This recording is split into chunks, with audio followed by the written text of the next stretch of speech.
Hello my good students, and welcome to a brand new series on War on the Sea. We are this time absolutely using the new Pacific mod that is recently released. We've been having a great deal of fun with. So we are absolutely going to be playing the Japanese. We're going to be trying to form the Greater East Asian Empire in this series, which I believe is half of the victory objective in this campaign anyway, so we are absolutely going to go for that.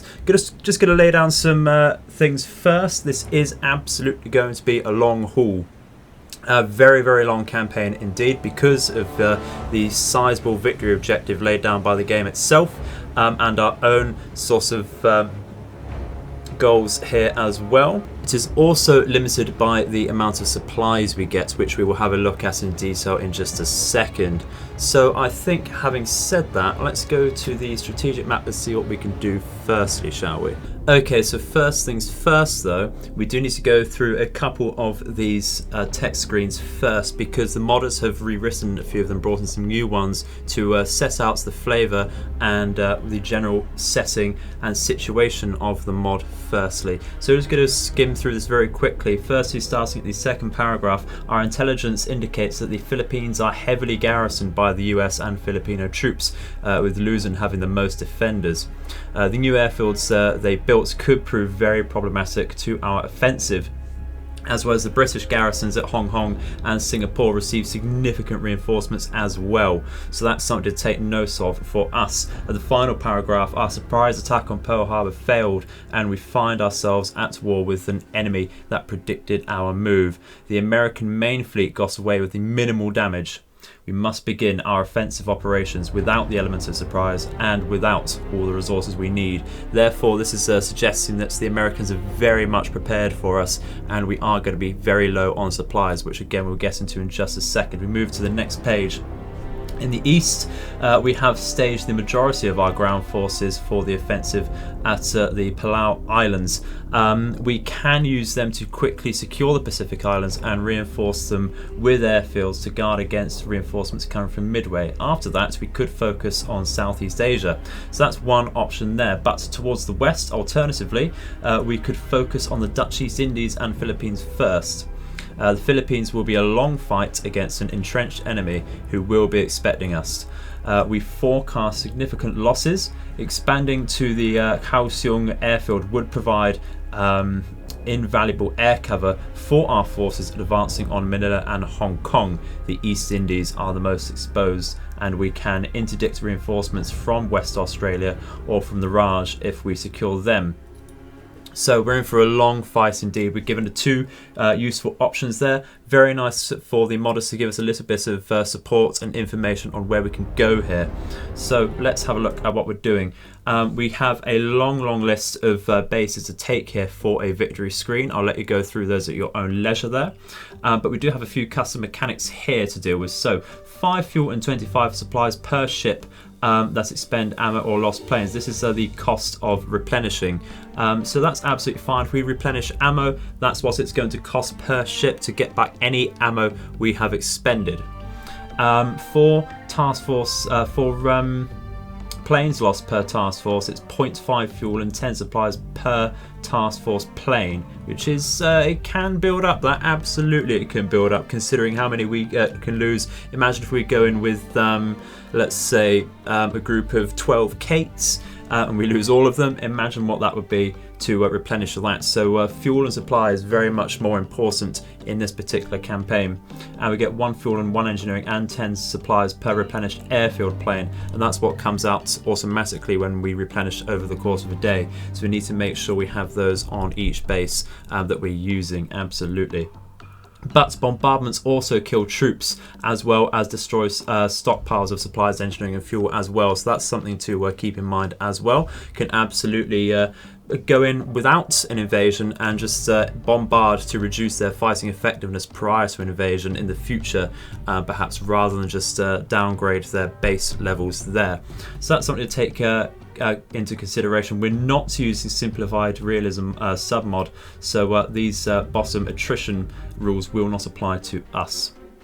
So we are starting actually on a balanced campaign difficulty. This is because the modders have said that's how they've balanced the game around that particular difficulty setting. Usually I would play on hard campaign difficulty, as I have done in all of my previous War on the Sea campaigns. But you know what, it's going to be quite a refreshing experience for me as well. So we are starting with 400 command points. And you know what I'm thinking? I'm thinking a Yamato start. Marker, there we go. Preliminary reckoning.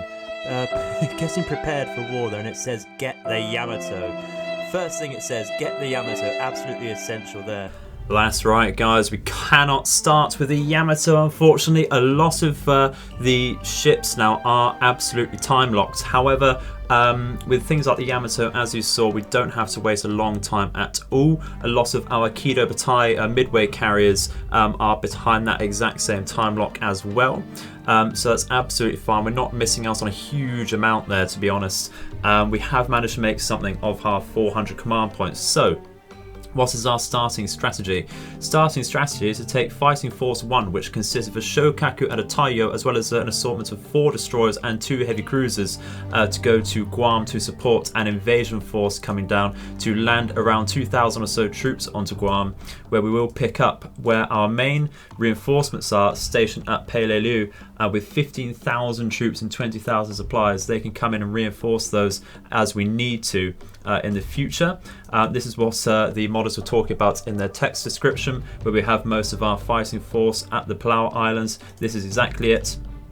This is what's stationed over here. So with only 2,000 troops or so and a couple thousand supplies on this particular invasion force taken from Kure, which is our main home base now, we only have 1.7 thousand troops and 1,500 supplies left over there. In terms of supplies, we are actually going to get 1,500 troops a week and 3.8 thousand supplies a week, with 180 engineering and fuel as well each week. We're actually getting a total of 59 command points as it stands each week. So to briefly boost that up, we've taken 2 submarines over here in the form of Task Force 3, each with a few troops loaded on to take Haiphong over here, a neutral island, and we're going to take Saigon as well. We're not expecting to keep those at all in the long run, but they are going to be held for the next week or so, at least, to give us a small boost in command points, which we will spend on some more supply ships, I think, to begin with, to actually start upgrading our own held bases there and get some engineering and fuel moving across our sea lanes. We also have a very minor supply interceptor group over here. Those who know me will know that in previous campaigns I'd rather take hot metal up the bum, you know, rather than actually use Japanese destroyer escorts or light cruisers. But because because the map is so large, and because there's so many AI supply ships, unguarded supply ships, may I add, going through their particular trade lanes. We've noticed that one main trade lane is outside of Formosa and Hong Kong here, so we're going to use these specifically for that purpose. We've taken a Kisukami as well, because there is a possibility we may be caught unawares and caught short by a very large US task force in the future. Not going to put a time limit on that, absolutely random when that happens, coming up to Manila. So this is going to be our only defense, along with the submarines over here. So the Kisukami is bought with the idea in mind that we'll try and retreat from that, but send a minimum of 20 torpedoes down to them to see if we can actually hurt them at all. So that is that at the moment. We've got some supporting submarines over here, another Kaidai 3 and a Type A down here to patrol the between Caroline Islands and Palau Islands here. So let's carry on. We have launched some scouts, and now the main problem I find with this mod is that the campaign map is absolutely massive. So the scope of it is very nice indeed, but because the map's rather large, how it works is that it's very difficult to spot enemies. There we go. We have found some bombers above Fighting Force 1, because we are right on top of Guam.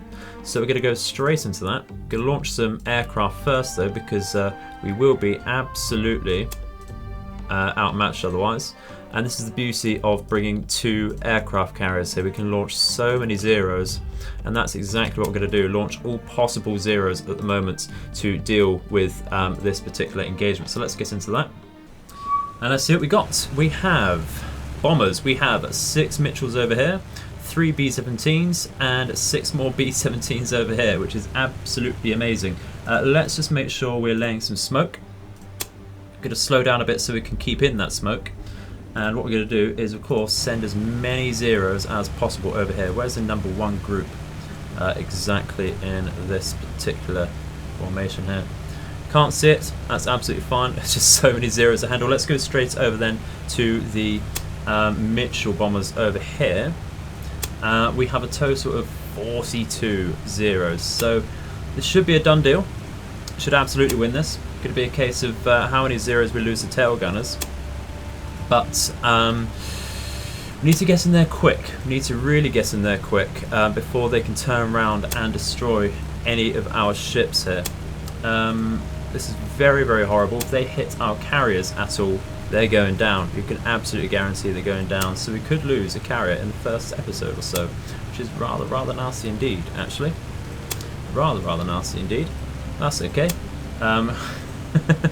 What a series without a little bit of spice, eh? Alrighty, so we're just going to double up on these B-17s very quickly. Because I would say these are the biggest threats generally. Let's do that.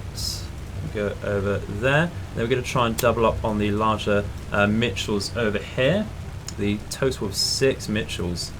Absolutely devastating if they get in. And I think we'll be fine with the 3 B-17 group in just a second, but we will have zeros to spare, so we will keep them around. Actually give some zeros some orders to go for them, I think. Let's make sure this whole group is going for these Mitchells. Hopefully we don't overshoot these on the approach. Well, that's always the danger. We will keep 3 groups of zeros in reserve. We'll slow them down so that they can hopefully get a 1 pass on any missed bombers there. So let's do that while we think about it. Let's go to this group, slow down a fair bit and actually circle a tad, like so. Just move out and start moving towards the enemy, like so. And what we can do then is actually focus and give some attack orders. There we go. Let's ruddy bloody go. Should probably be what the hell? Did you see that flipping? Going to move the Takao, I think. We're going to increase its speed and move us off. And we're going to do the same with Miyoko there because it looks like they're going for them with the Mitchells. Going to get some early shots off if we can. That's 1 down. Not quite what we're looking for there at all, guys. What are we doing with this group over here? Try and get something.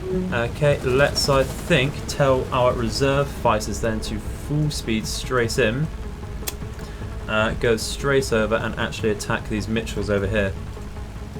Probably should have told them to go directly over really anyway, but that's okay. Do have a second group of zeros coming in here. Let's reduce our speed. We are downing a couple Mitchells here though, so that is brilliant. I can live with that even if they do drop. Let's have a look at these B-17s though.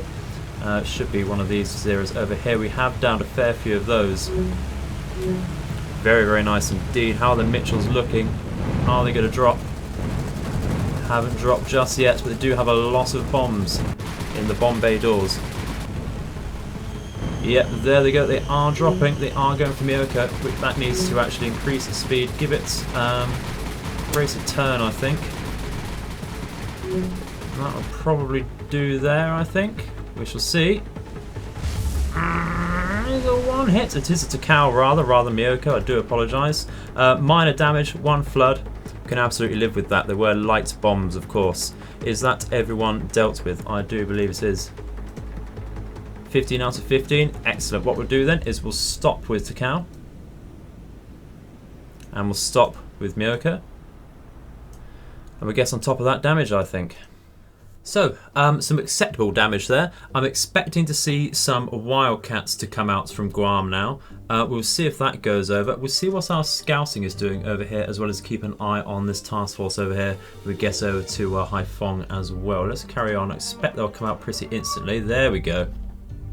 Counter over Saipan. Where are they going? They're just going to ignore us for now, but there we go. There's some more bombers. Let's really bloody go. Okay, so we have been intercepted by a group of 9 Havocs over here, and we have in the back some Wildcats as well. So we have given orders to double up on all of those, 2 zeros per plane. We do, of course, have quite a few zeros in reserve. So what we'll do is actually see how the Havocs are moving. It looks like, are they diving down? Not necessarily. I think we'll just dive into and meet them with our zeros here. That's absolutely fine. Let's try and get some shots on. Not quite getting a 1 pass due to our poor angle of attack there. Let's bring these reserve zeros round just in case, because they're going in the completely wrong direction there. The waypoint's not really doing as I want them to there. It's rather unfortunate. Let's bring these over here just roughly in the direction there. That should be okay. We have launched smoke on all of our ships. Looks like we haven't actually downed anything just yet, which is rather unfortunate. We get some early shots out here, guys, because they are going to drop otherwise. That's one group dealt with. Come on. You can do this, guys. We're quite in range to hit that Havoc. It looks like it. Come on. There we go. Don't know why we're hesitating to fire so much. They're probably going to drop on these ships over here, though. Should really have been alive to that. Let's turn around just in case they have. I didn't manage to see if they had or hadn't. How we're doing, just coming, not even in range of those Wildcats just yet. Are any bombs going to land is the question. Yes, they are, right on top of Takao. They're not liking Takao today, are they? Completely lost a funnel as well in that bomb hit. Which is rather unfortunate there indeed. But we don't need to break off anymore. We can just stay roughly still there so we can get on top of that minor damage there. Should really change perhaps to a battle line formation so that we do have some better AA coming off in advance. Perhaps we can cover something with our destroyers. And we are getting ever closer to those Wildcats. And we are going for the dogfight. Looks like our zeros are climbing. Are the Wildcats doing the climbing retreat there? That's the question. Doesn't look like it. Sometimes the AI likes to climb all the way to the outer atmosphere. No idea why. That's one Wildcat down.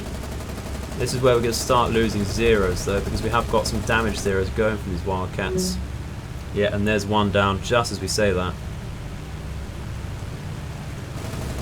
I'm very surprised I didn't lose any zeros to those B-17s actually, especially with the group of 6 there, because they do have some monstrous defensive gunners. Look at that, just the sheer volume of firepower they've concentrated onto these Wildcats. How many do we have left? Just a few there. Yeah, you can see this zero, number 21, trying to get on that tail, but he is diving by the looks of it. Yeah, there he is. Really dodging and weaving there. Can we... What are we targeting here? I think we should try and refine our orders a tad. There you go. Shall you try and slow down a tad just to get your turn? Not happening, is it? Just not quite getting the angles on these. There's one. Excellent. Should just be 3 or more now.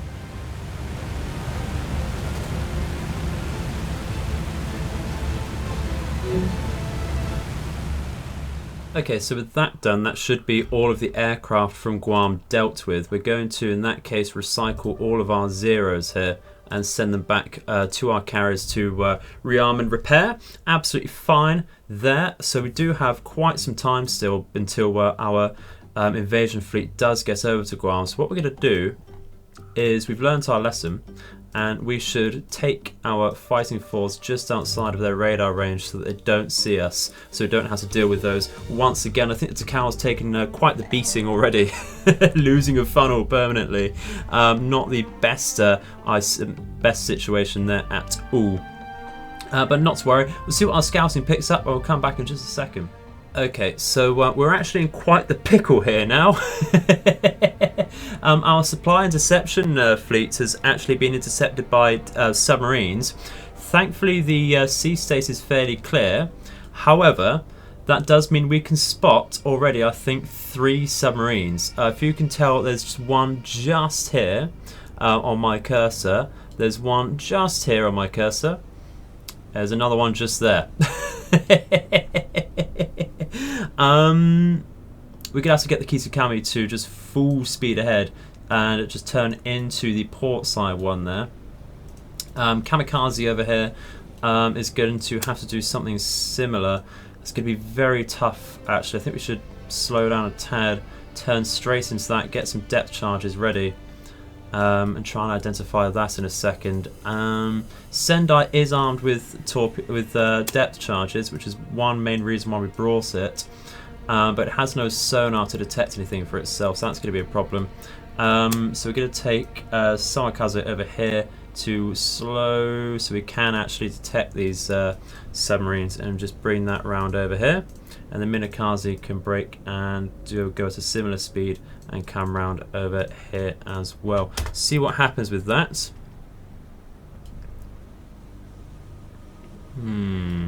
Looks like the forward submarine over here has dived below periscope depth, so it should be safe to approach that. Have we seen any torpedoes launched just yet? We have indeed, just over there to our starboard. I think Kamikaze over here is going to be safe enough to engage that, and I should really try getting rudder and midships there.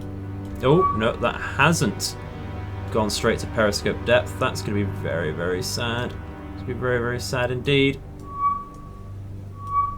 Don't really want to lose any ships just yet, to be honest. Come on.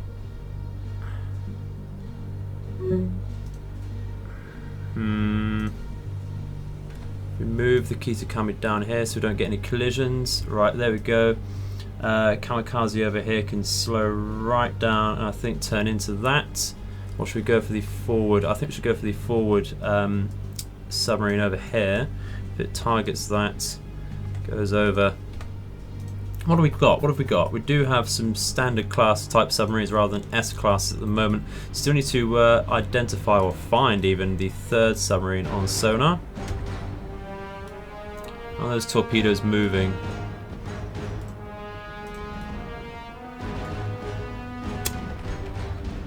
Think.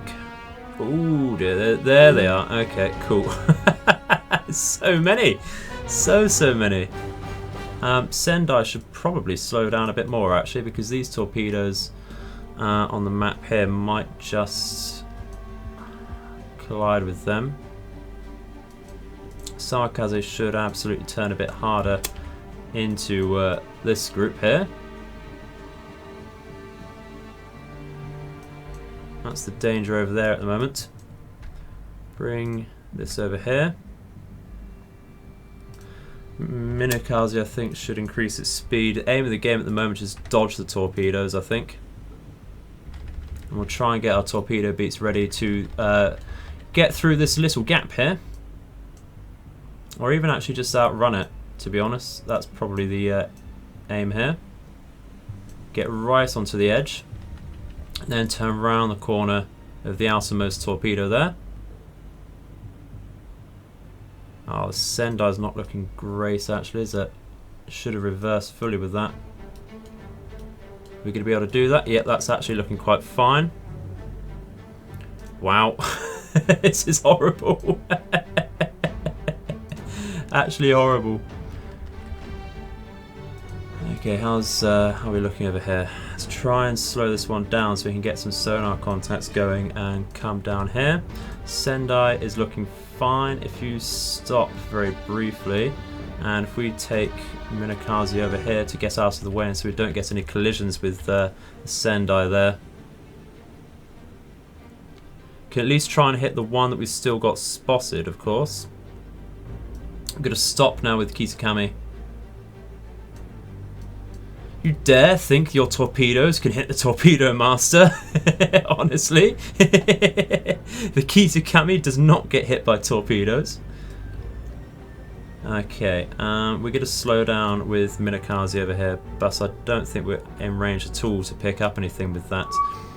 Having said that, that's absolutely fine. I picked up the number 3 again, so we're going to target that. What we're going to do is manually take control of this particular kamikaze over here. We're going to increase our speed, turn into that. Can't quite sight it just yet, so let's speed up. There it is, just in front of us.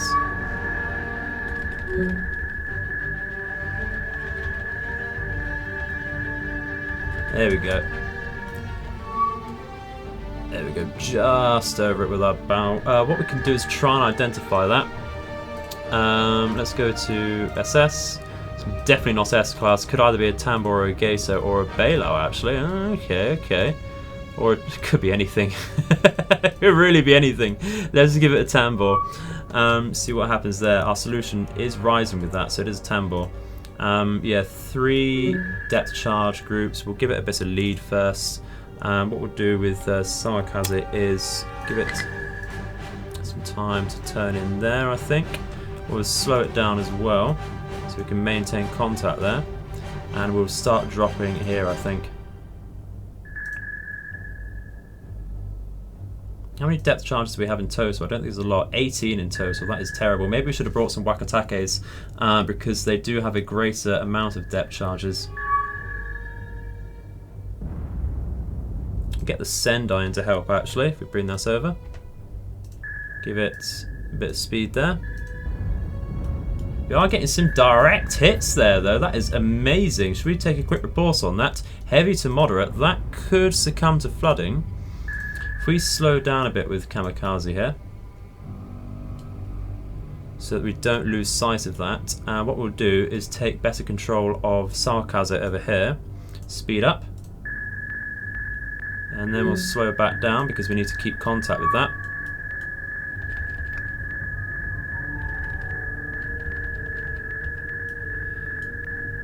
Speed up a tad once again so we can actually catch that up. I believe they can do a total of 12 knots underwater there. Go back to Kamikaze and we'll catch that one back up. Might be tempted to drop a couple more depth charges on that. What's the report looking? Yes, still heavy to moderate. Just get a little more in line with that, I think.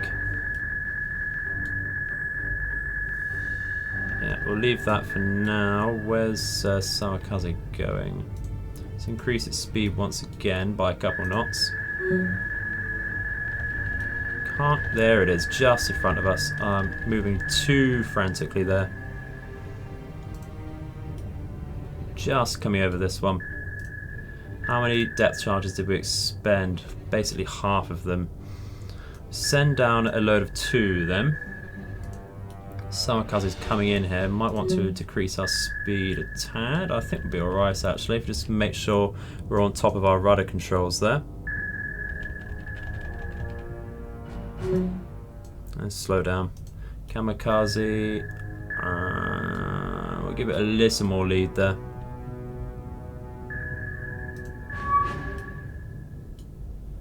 Yeah, I think we're turning too hard with Sawakaze over here. So what we'll do is do that. Focus on Kamikaze for now. So we have overshot it a tad, so let's just go.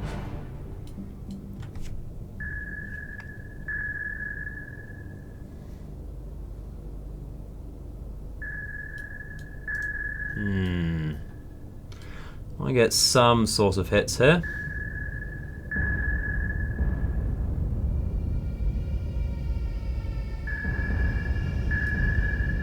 Not too close, were they? But damage is damage. Oh, he's blowing. Excellent stuff. Let's go back to Sawakaze because that looks like it's in a decent position.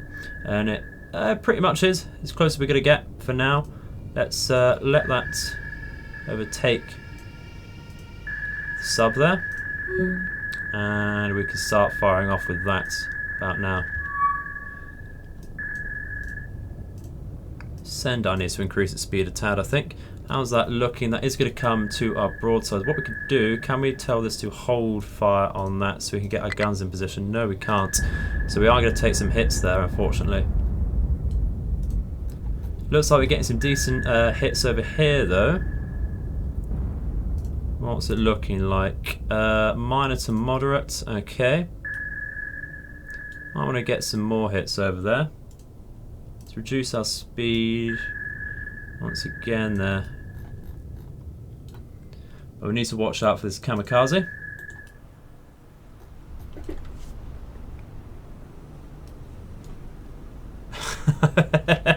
What we could do actually is go right in, manually fire, and just go for that there to get our guns pointed already.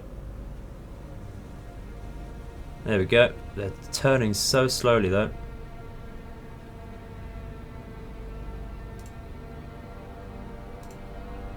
Are you good at fire? Can we not get the gun depression? Are we too close? Should turn away then.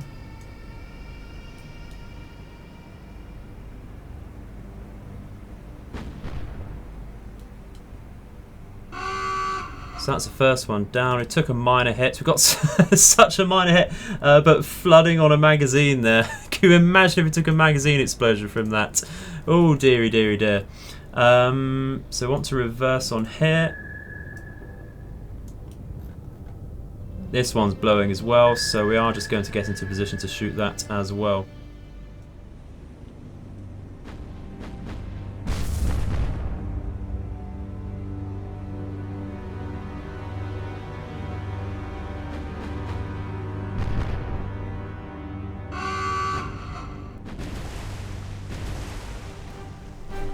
Okay, so after that engagement we did down 2 submarines there, and one did escape undetected, unfortunately. We just couldn't quite catch up to that. But you know what? Absolutely take that. We could have lost both of our light cruisers there and a destroyer if that went badly for us. So I'll absolutely take the minor damage on our 2 destroyer escorts there.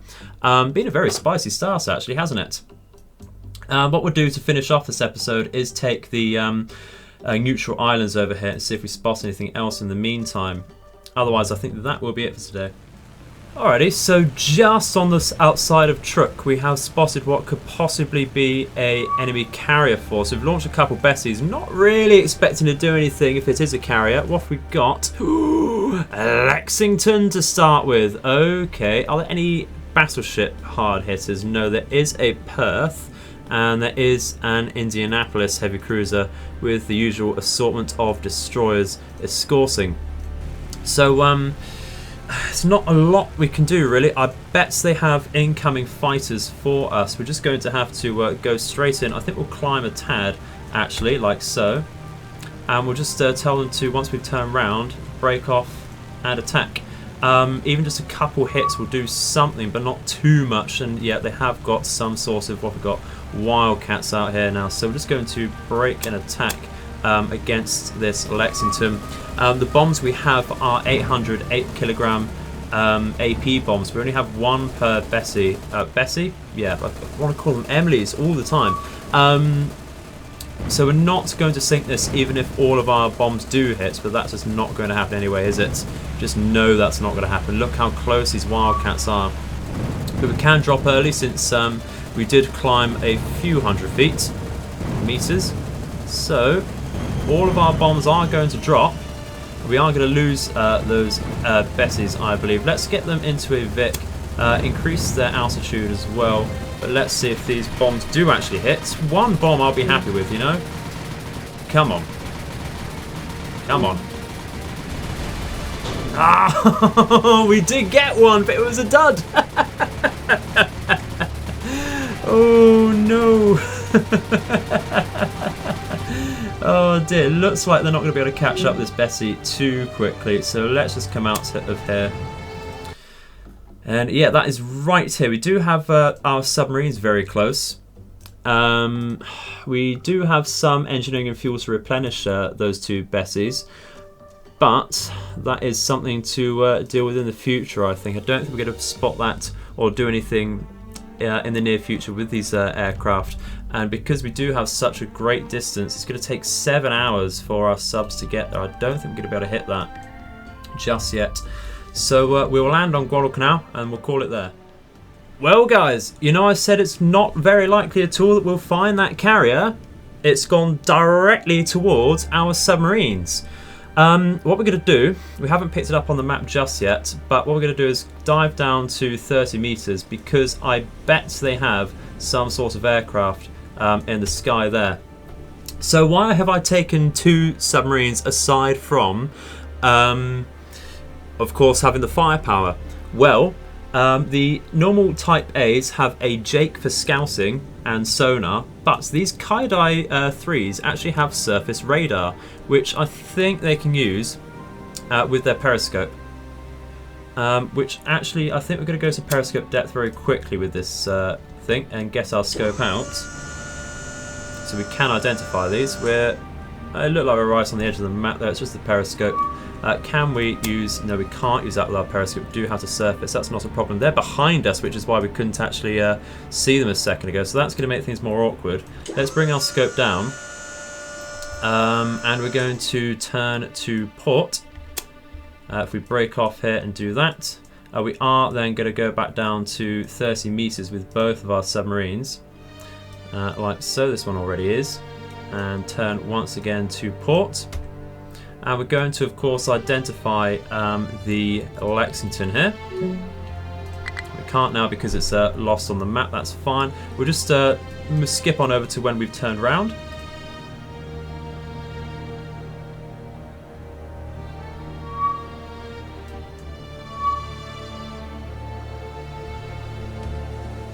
Okay, so now we can identify that. The problem is we're very, very, very close to their destroyers. So I think we're going to have to sit stationary at periscope depth and just hit this as hard as we can to begin with. Yeah, so our number 2 is a little further forwards. This is actually going to target the Perth, I think. Do you want to target the Perth or the Indianapolis? I think we'll go for... I think we'll try for the Indianapolis, but it's not guaranteed. Let's target that. CA, India, or Portland rather. That's the class. The Indianapolis is the particular one. And of course we will target the Lexington over here, because that is the big target, which I absolutely do want to hurt. Not going to send all of our torpedoes from both submarines as we have done in previous missions. I think we'll just fast forward a tad there, and what we'll do is I think we'll come to periscope depth, come down to a 1 knot speed and stop turning now with both of our subs. Don't need to turn anymore, just need to sit stationary and wait for our solutions to rise and for them to get a tad closer, I think, actually. If we leave it long enough, they will likely have unspotted aircraft out. That's the problem here. So we're looking at a decent, better attack position for the Lexington here, aren't we, with this particular sub. What we're going to do then, actually, is change that and go for the Perth, I think. We just go over here, identify that as such. Go to all here. Where are we? Perth. There's nothing else, is it?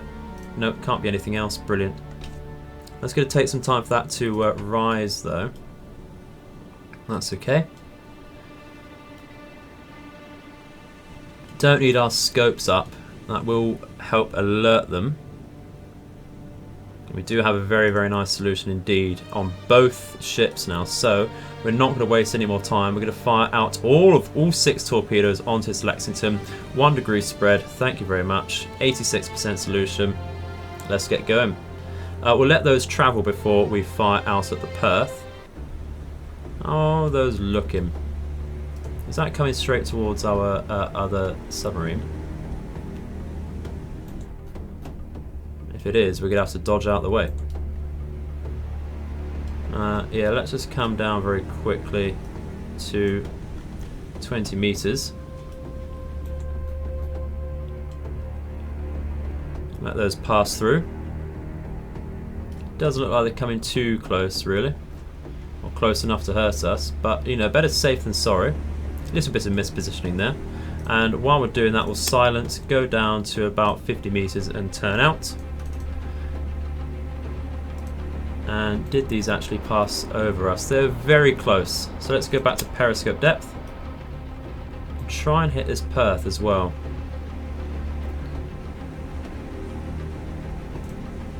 Do we have an interception ready for that? We do. Let's go with 4 torpedoes and fire off now.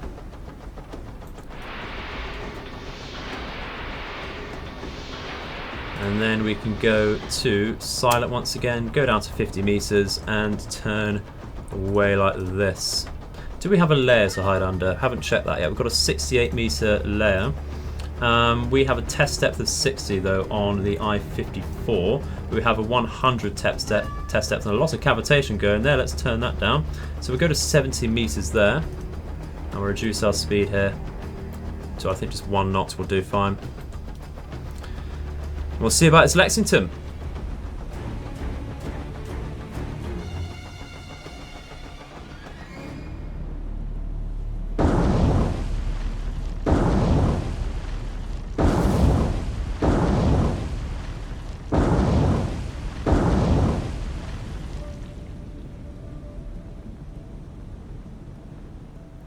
Well, there we go. Just got this notification. Lexington is absolutely sinking. I think we can leave from there. It's listening out for sonar pings. Actually can't hear any. I think it's because we're to the rear of this destroyer. Well, they do seem to be turning around for us. They'll be sending out pings, but they cannot see us. So I think we're safe to disengage. I will happily take that. 6 command points. I'll tell you, that's very refreshing after playing on a harder difficulty previously.